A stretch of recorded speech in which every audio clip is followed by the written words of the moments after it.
Gujarat pharmacy કાઉન્સિલની ચૂંટણીમાં ગેરરીતિ થઈ હોવાનો આક્ષેપ લાગી રહ્યો છે। ફાર્માસિસ્ટ એસોસિએશનના પ્રમુખે રાજ્યપાલ અને સરકારને લેખિત રજૂઆત કરી છે।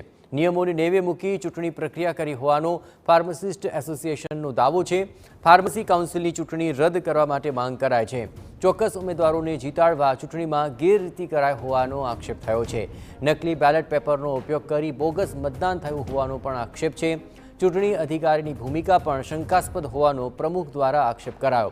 માનીતા ઉમેદવારોને ફાર્માસિસ્ટોના નંબર અને ઈમેલ આઈડી અપાયા છે।